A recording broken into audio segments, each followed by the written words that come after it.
guys, welcome back to Strong Successful Male. So for today, I'm going to go over an email that was sent from a subscriber. It's from a guy, he's about 29, 30 years old. He lives over in Japan. He's been going to school there and then working there for a number of years since he was 21. He does very well for himself. He works in, I guess, cybersecurity, something like that. Makes darn good money, great life and all that. And he shares his story, how he learns the hard way that women in Japan or anywhere else in the world, they're all wired the same. They're no different than women in the West in terms of, how a lot of them act in terms of hypergamy, cheating, deception, manipulation, all that crap. It's no different wherever you are. And you're going to see he learns this and definitely wakes up to reality through a first girl he gets serious with and eventually another one. But our guy here has a great way of bouncing back, kicking butt in life. And let me tell you, he's going to have the last laugh. Because guarantee you, these two gals will be coming back one day because he's a catch. He makes a lot of money, does well for himself. This is a guy on the rise. And I've been going to go over here, guys, making the point that, most of us at some point have been cheated on, hurt, but you can make a comeback and focus on your self-improvement. You're going to be okay. And, of course, they always come back. And last but not least, guys, they're all the same wherever you are in the world. So if you're watching this, you stumble upon this video or my content and think, oh, it's different in my culture. We're not in the West like those women. Oh, yeah? You have that attitude, you're going to be in for a very rude awakening. So he says here, hey there, SSM. I'm a very long-time viewer since you had 2,000 subscribers and finally decided I wanted to share my story with you. This is a story that will prove what you've always been saying. No matter where you are in the world, female nature does not change. To that end, first I want to stress I'm extremely fluent in Japanese, and all the girls in this story were traditional Japanese gals who couldn't speak English, and I had never even dated a foreigner before me. Well, you don't know that. The reason I say this is that in Japan, there are a class of gals called gaijin hunter, literally foreign hunter, who are very westernized and exclusively go for white guys. I can imagine some people who know this and try and claim that girls acted this way because I was dating westernized Japanese girls. However, this is not the case at all. This story is to show that all women are the same, including those brought up more traditionally. Yes, wherever they are in the globe, whatever their culture is, whatever is their socioeconomic background, all these different things, they're the same. Because guess what? Us guys are the same too. Well, this story starts back in university when I was 21 years old back in 2016. I was studying Japanese studies at a university in England, and I was on my year abroad in Tokyo, which was a required part of the course. Dude, that's awesome, man. Last year in Tokyo. Something you have to know about me is I'm high-functioning autistic and very much a late bloomer when it came to dating. I had very few social skills and in particular had no idea how to act around women. That's most guys until they get thrown into the shark tank and have to learn to interact. But we all learn. Well, most of us. As a result of this, I was still a virgin and had never even had a girlfriend at the start of the story. I wasn't repugnant, nor did I have poor hygiene or anything like that. More like I was just extremely shy, and the idea of going on dates was terrifying to me. Thankfully, I would say that changed a lot during my year abroad, mainly due to being forced into an environment where I did have to do absolutely everything for myself in a completely different language on the other side of the world. In other words, you were taken out of your comfort zone. It was either sink or swim. Guys, you got to go out of your comfort zone to have great things happen to you. So the best things that have ever happened in my life were when I chose to go out of my comfort zone. When I first started recording myself, going over articles on my couch in the winter of 2020, I was going out of my comfort zone. When I first stepped into the dojo at 35 years old to start martial arts again, I was going out of my comfort zone. And all these things led to very, very darn good, great things in my life. So I urge all you, if there's something you want to do, go out of your comfort zone. You got nothing to lose. Fuck it. Anyhow. As a result of this, in April 2016, I met a gal who had just entered the university that I was at and joined the club I was in. Let us call her Sakura. Sakura? Not Shakira. Sakura. Sakura. Sakura. Fuck it. At the time, she was 18 and I was 21. She was short, about 5 foot tall exactly. A short Asian chick? No, that's a first. She was very cute with long black hair and had pretty much all the interest as me, so we immediately clicked. She was also from a very traditional background, a very Japanese way of thinking, went to large, famous private Japanese schools, and was very good at cooking, strict about cleaning, etc. After a couple dates together, I finally had the courage to ask her to be my girlfriend. Smack! After 2 dates? Dude, you're rushing things. But then again, you didn't know any better. And he says, which in hindsight I know is slap-worthy, as I should have waited longer, and was positively euphoric when she said yes. A couple days later, I finally lost my virginity to her and felt like I was the happiest man in the world. But at least you got laid and lost your virginity. That's a milestone. So good job. And good job for going for it. I mean, you were new to all this. You went for what you wanted, and that's important. At the time, I was not consuming R-pill content and still believed all the BS that I was taught growing up. I believed that true love was real, that she was the one. Smack! And now you know the truth about that. And that being nice and romantic to a girl was the absolute best way to treat them. I got no problem being good to your girl, and even doing some of that romance crap on occasion if she is very good to you and reciprocates. Okay? But just doing that shit just to try to get her to like you more, that's a terrible idea. The relationship started off well, as any relationships do. However, after several months of dating, I had to go back to England to finish off my final year of university. This, of course, was the cause of the first major hurdle, a long-distance relationship. Don't you do it. Don't you do it, man. Well, one of the dumbest things you can try in hindsight. During that year, we still worked hard to stay in touch. We called several times a week. We both went to visit each other a couple of times. As LDRs go, it wasn't the worst by any stretch of the imagination, yet it was still quite frustrating. Yeah, well, smack for doing the LDR. Gee, let's see, guys. Will this be the one that actually works out? Well, I spent a lot of my final year job searching, in particular for jobs in Japan. In terms of academic ability, I was top of my class and had all the skills necessary, but my job hunt did not go exactly as planned. This was for two main reasons. Number one, there really wasn't not that many companies hiring for jobs in Japan from the UK. And number two, I had absolutely awful interview skills at the time. I would give out dumb, pre-thought, hashed answers. I couldn't look interviewers in the eye, etc., etc.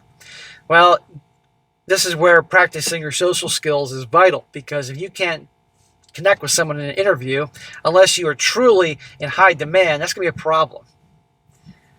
However, after many months of frustration, I did finally land a job with a small recruitment agency in Sapporo, which is a city in the very north of Japan. Sakura was pleased I got the job, but not exactly thrilled with the distance, and neither was I. I'd be like, bitch, I'm coming from the UK back to Japan. That's a lot easier than getting on your ass on a plane and flying to the UK, for heaven's sake. It's just northern Japan. However, it was better than nothing, so in September 2017, I joined the company. While I was there, I would go visit her once a month, as well as the entire time over in the New Year period, which is the biggest holiday in Japan. I got to know her parents and stayed at her family home several times, so our relationship was proceeding pretty well. However, I hated the job. The work was extremely boring to me, the pay was awful, and I was pretty isolated up there. Well, man, it's your first job out of school. They usually suck, but you get your foot in the door, and then eventually do something else. Well, after 8 months, I basically said fuck it and looked to apply for a job change in Tokyo. Okay, he did exactly what I said. Thankfully, this time, everything went a lot better. Ever since I was a teen, I'd always had a strong interest in hacking and computer security, and while I had no actual relative training, I was able to get a job in Tokyo, a Tokyo-based website security assessment company, relatively quickly due to having decent knowledge on website hacking. I want to know what led you down that path and how you got good at that. We can all speculate on that, but anyhow, good job. See? You went out of your comfort zone. You went for what you wanted. You notice this with him? He was out of his comfort zone, went to Japan for school. Went out of his comfort zone, he liked that girl, he asked her out. Made her his girl, asked her to be his girlfriend. Too soon, but he got laid. He's going for what he wants. And that's what all guys should do, even if they're afraid to do it. And don't you all bullshit and say you're never afraid to go for things, because all of us have some element of fear when we try to do something out of our comfort zone. Well, I moved over to an apartment just 2 stations away from Sakura in May of 2018. At this point in my life, everything was going great. I was doing a job I loved, basically spent all day website hacking, and saw my girl 2 to 3 times per week, with her often staying over at mine. I even had some friends that I met while studying abroad who would go out for drinks with me. When I wasn't doing that, I'd be studying hacking at home, trying to absorb all the latest info and expand my knowledge to other hacking fields instead of solely focusing on websites. Hear what he just said? Even though he got this great job, he's doing great, he realizes, I want to keep getting better at it. So I'm going to learn more shit to make myself more valuable. And the more you learn, the more valuable you are, the more money you can make. However, in late 2018, things started to go off. My girl was on a 4-year course, but wanted to finally learn how to speak English. So got permission for a year abroad in England, taking it to 5 years. So you're back to the long distance thing. And by the way, you speak English. What, being with you wasn't enough? At the time, I was a bit upset about going long distance again, but figured, hey, we'd done it before and had no issues, right? We could just get through it like before, and so I thought. Well, at first, things were fine, but a couple months in, I noticed she started becoming a bit more distant. Then one fateful day happened.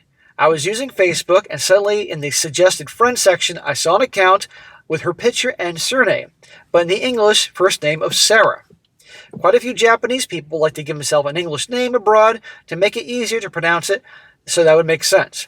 But she made a fatal flaw of leaving the account open. Your girlfriend is with you, and your job is hacking and all those other things like that, and she's making a dumbass mistake like this, unless that's what you wanted to do on purpose. Well, I clicked on it, and what do I see? A picture of her and some dude I've never seen in my life standing in front of the Eiffel Tower. That sucks, man. What the fuck? My head just starts spinning, and I come up with every way possible to rationalize it. Maybe he's a gay friend. Maybe it's a group trip, and they just took a picture together. My brain was going into full hamster wheel mode, trying to reach the obvious conclusion. We were set to have a call the next day, so I waited till then. However, she got it out before me. Now listen to this. Listen how freaking heartless this is, what she says to this guy. She basically straight up said, I found someone else I love, and I don't need you anymore. Honestly, I never actually loved you in the first place. Oh my God. Jesus. Fucking heartless. This is why you never feel bad breaking up with them, guys, because they have no problem breaking up with you and making it act like you never meant anything to them and stomping your heart into the fucking ground. This completely broke me in a way I cannot describe. Bro, many of us have been there, and many of us understand. You have to understand, I was completely deeply in love with this girl. She was my first love, and I was absolutely convinced we'd spend the rest of our lives together. Just for this to happen, I broke down, and nothing made sense. And then I did the worst thing. Through the tears, I begged. Smack! You never beg. God almighty, don't do that. Women are repelled by weakness, and there's nothing more weak than a guy on his knees begging and pleading that shit. It makes him disgusted. That only reinforces why they broke up with you. But I understand when you're having the turmoil inside and melting down, you lose your mind. Fuck if I could go back in time and give myself a nuclear slap, I would. She at least was honest with me. She said that it was pathetic and made her lose every bit of respect she had for me, and that was that. What'd I tell you? Yeah, man, many of us have been there. It sucks. But you're a tough guy, and eventually you're going to be all right. Well, I basically lost it, and then I did the stupidest thing I've ever done in my life. I went out, bought a pack of smokes, a bottle of whiskey, a couple of disposable barbecues, and a lighter. I drank the whiskey and smoked for a bit, and then I lit the barbecues and went to bed. Holy crap, man. Trying to end yourself over a girl cheating and breaking up with you is not the way to go. Life is short. You only get one freaking life unless somebody can prove to me otherwise. No, you have people that care about you. You can't try to end yourself over her. Well, a bit later, I was awoken by a fireman storming in and dragging me outside. I thankfully had made a huge flaw in my plan. I did not disable the smoke detector, and my neighbor heard the beeping and called in. I never met the neighbor face to face, but I owe him my life. Even now I wish I could do something to repay him. bro, somebody's watching out for you, and it wasn't just the neighbor. Yeah, you got a second chance. Guys, I'm sure many guys at some point have gone through such hell and hopelessness that they want to think to end it all, to end the suffering.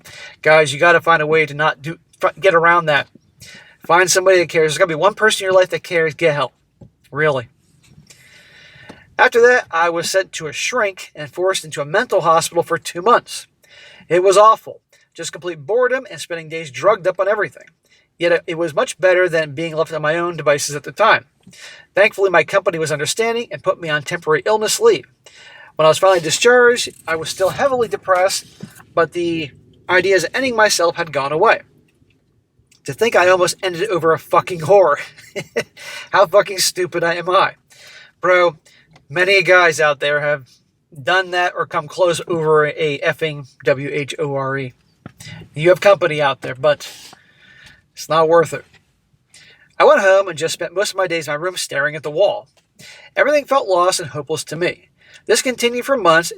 In the end, one day around early 2020, I was just over it, so I just sat in bed and prayed really hard for everything to be okay and that I could get some semblance of reality back.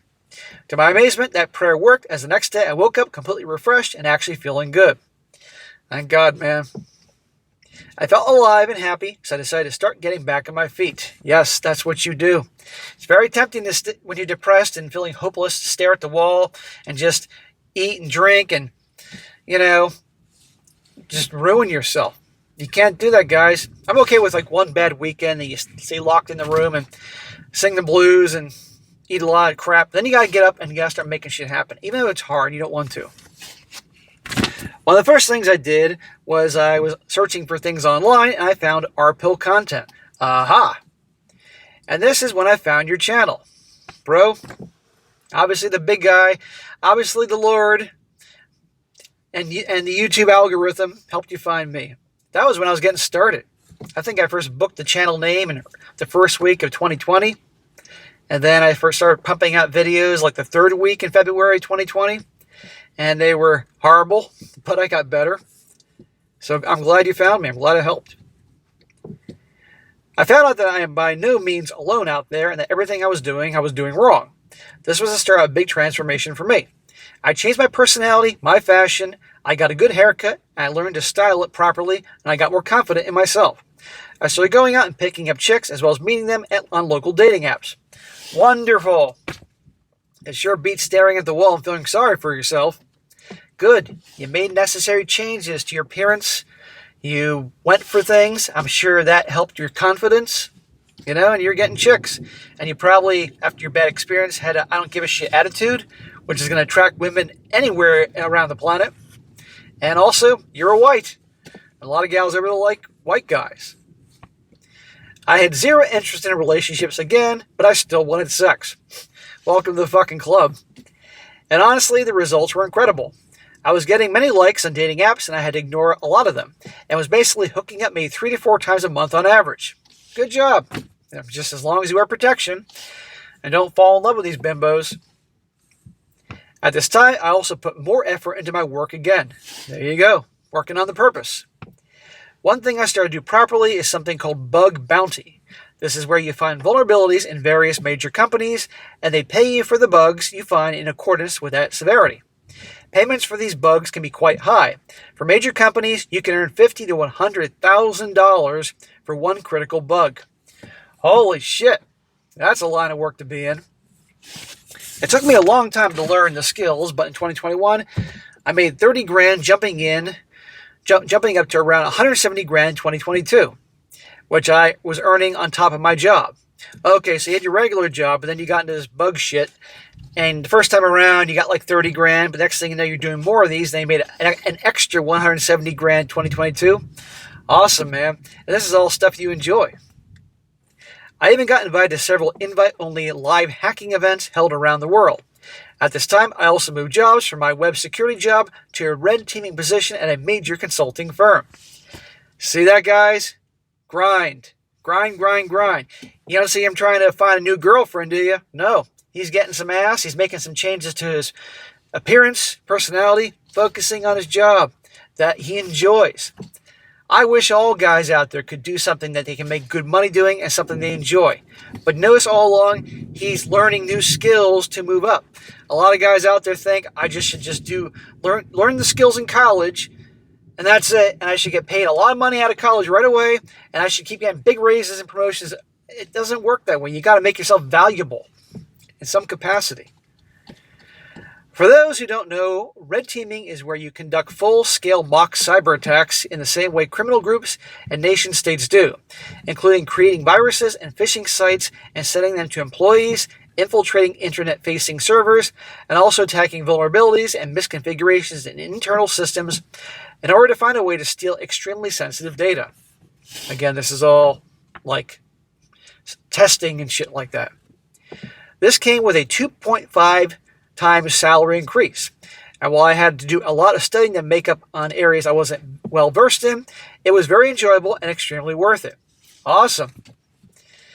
What's that saying? Something to the effect of, if you do something for a job that you love, you'll never work a day in your life, something like that, right here.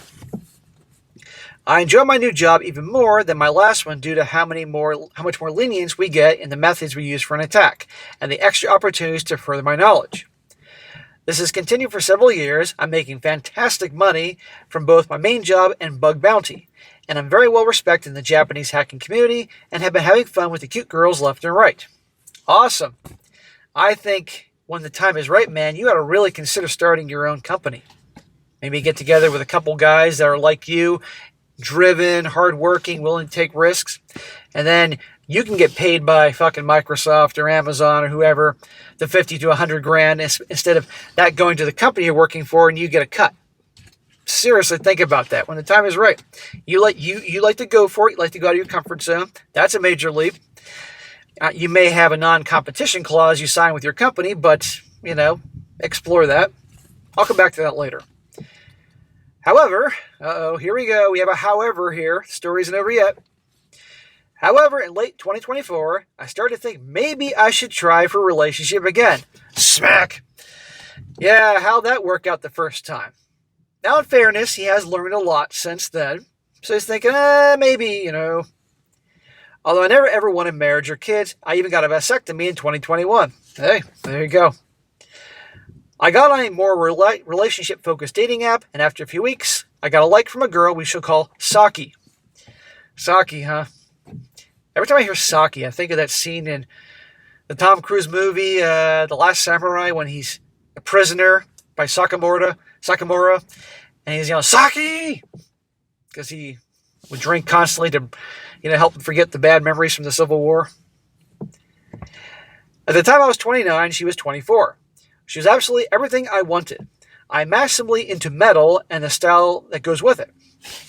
And it turns out she was exactly the same. On top of that, she was kind, actually interesting to talk to, quite proactive, and a very good guitar player. She's the one that sent me the message and the like, and on our date, she insisted on paying half. At the very end of December 2024, she asked me to be her boyfriend. Okay, that's going a little quick for me, but at least this time she's asking you instead of the other way around. You always want the girl to be bringing up the relationship, guys, not you. Now, this is the ideal situation I thought. She was clearly heavily into me and was always trying to plan dates and even brought me an expensive gift and took me to an expensive restaurant on my 30th birthday. She is really trying to woo you. It's almost like she's trying to invest in you. Like, this guy's a catch. I want to have this guy.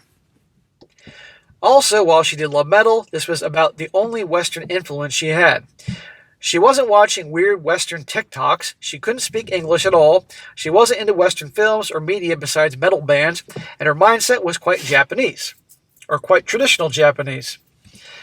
There is, however, one problem I noticed.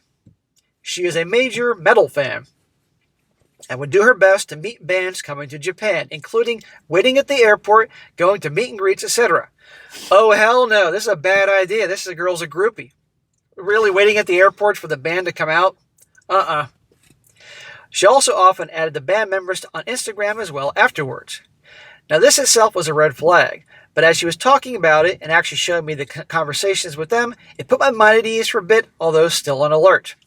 Come on, man, you know better than this. She's showing you what she wants you to see. Now let's see if I'm right. Well, around 6 months into our relationship, I know something has changed. She's taking longer between texts, her messages aren't very long, and when we meet, sometimes she seems off. Thankfully, thanks to all the information I've learned off your channels and others, I immediately knew something was wrong. Good. Good. So I just logged into her Instagram account, and I love to say I hacked in. But if I had an exploit where I could take any Instagram account, I'd report to Meta for the $50,000 or so reward. I just seen her type her password before.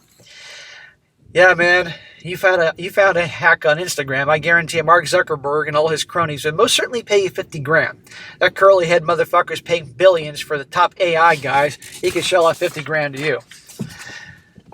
Well, I scrolled through the messages, and there it was. She was DMing a member of the band that she had seen live a few months back.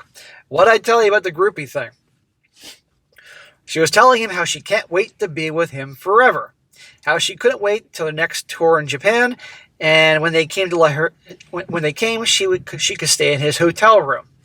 I'm sorry, man, but obviously this chick you weren't foolish enough to fall in love with. Absolutely just properly whoring herself out to this guy who he himself said wasn't looking for a relationship. Of course. He's a guy in a band. He's got chicks in every freaking city in every freaking country. And she thinks that she's different. They were making fun of me in there, talking shit about the fact that I use pills to treat ED, amongst other things. This had been going on for a couple of months. While she couldn't speak English, it seems she was using ChatGPT to translate these messages from what I can gather. I was floored. She was doing all this horrendous crap behind my back while pretending to be nice and loving to me. And again, welcome to the club. This is why you stop doing relationships. To make matters worse, she did know about my past with my girlfriend and the suicide attempt, which makes it particularly evil in hindsight. I was absolutely fucking moronic to tell her any of that. Yeah, I mean, in a perfect world, you could tell somebody you're in a serious relationship about. I mean, one has to be honest about things, because us guys certainly expect that of our girlfriends. But the thing is about something like ending yourself over a girl, sadly, that could be very seriously seen as not her appreciating you being honest with her a lot, but it's seen as, oh, this guy's weak, and then using that to your advantage. They hate weakness. It's terrible, but you got to keep that shit to yourself. As you can imagine, I saw her red. I sent her a message telling her we are done, and she knows exactly effing why. And that was that. She can go be a side chick for some band member if she wants to. I'm hoping that the old adage about them always coming back is true, because I would enjoy that immensely in a few years. Brother, I guarantee you she's going to be back. In fact, I guarantee you she'll be back more than maybe the first girl that you fell in love with back in the... You didn't fall in love with this broad, but the one, Sakura, whatever, Shakira, Japanese Shakira. It's likely this chick here will be back, because you think really this guy's going to get with her? Come on here. I honestly think she was with you because she probably liked you and found you attractive, but I'm sure she liked the fact that you were a high-level position, make a lot of money, and that could be on her, even though she was paying for shit, but she could have fun with this guy on the side. This is why you don't get involved with groupies, guys. Oh, and anyone who's a fan of the band, I can't say the band name. He tells me the band here, I can't say it because if a bunch of y'all start harassing that band or sending them messages, that could not help me on YouTube. But anyhow, it's a real band. I looked them up. Just take my word for it. He says, please know that one of their members is a scumbag, an absolute piece of shit. So once again, it had happened. I was betrayed in the worst way possible by someone I thought at least somewhat cared for me. It's safe to say that I'm now completely done with relationships. I may pick up a chick here and there for hookups, but that's about it. Thankfully, I have a large group of friends who are all very R-pilled, and we go out for drinks often. So I'm not lonely and have some great bros to chill with. That's great, man. That's why you have bros. And not to mention, that's why you have also something you love that you do. I think you would have handled this a lot differently if you didn't have a bunch of friends, didn't have a social life, didn't have a job and career that you love, where you're constantly moving up, didn't make great money. But you learned a lot. And I think on some level, without you realizing it, you weren't dumb enough to fall in love with this chick, because you obviously weren't in love with this chick. You probably liked her a lot, had a good time with her, had things in common, but you certainly weren't dumb enough to fall in love with her. Says here, from now on in, I'm just going to focus back on working hard at bug bounty, hanging out with my bros, and enjoying myself. But never again will I call someone my girlfriend. No one can blame you. And I guarantee you're going to get shit in life like, who hurt you? That crap. Like, well, I'll tell you who fucking hurt me. And yes, not every gal out there is going to behave like this, but a lot do. These experiences have really helped solidify to me that everything you taught on the R pill is true. In particular, as you say, it doesn't matter where you are in the world, female nature does not change. Not to say they're all equal. Japanese gals are nowhere near as bad as modern Western women, for example, but hypergamy never changes, and you can't expect everything to go right just because they're from a traditional culture. Sorry for the rambling story. I also want to thank you so much for the work that you do. You've helped me immensely, as well as countless others. Never stop doing what you do, brother. Bro, I'm glad I helped you. I really am. And I appreciate you finding me back when I was just getting started. You know, I appreciate all my viewers and subscribers out there, but I especially appreciate the ones that helped me out in the very beginning. You know, my God, and I was on the damn couch before I came in the car and realized I like doing a lot better in the car without my cats crawling all over me and hearing the neighbors and shit like that. But anyhow, bro, good job. I'm sorry I went through this bullshit, but you're not alone. There are guys everywhere around the world that have gone through in varying degrees your shit. And I'm so happy that your neighbor pulled you out of there when you wanted to end yourself. Guys, ending yourself is not an answer. I can understand the immense pain they feel and hopelessness to get to that point. But you got to find somebody that cares. Get help. If you're in that bad position, it's not worth it. And you heard how this guy he suffered, but eventually crawled out of the hole, focused on things that he was interested in, and look how his life is going. I want all you guys to do that, not just to get out of a depression, but in life. Look where he is now. It'd be wonderful if all guys out there could do something they love or at least like a lot for a career and make money doing that. And that's why I encourage all of you to go for it, you know, because you never know what can happen. Go out of your comfort zone. Go for it. Fuck it. You only live once. So, man, good story here. And like I said earlier, if you are this passionate about this line of work and you're good at it and you're always eager to learn and you know other guys that are equally passionate, equally driven, you might consider one day starting your own company. Instead of your company making all the money, you start one going after these big jobs for Meta and Microsoft and Amazon, anybody else that will pay you for these things, and you can make vastly more money. You can go from making great money to making crazy fucking money, you know? Again, going out of your comfort zone. But just make sure you didn't sign any paperwork for NDRs, or non-disclose, not NDRs, non-competition clauses. Watch out for that. But seriously, think about that. All right, guys, that's it for today. Be sure to comment down below. Let me know what you think about this. Be sure to like the video, share with your friends, and subscribe. I'll catch you next time.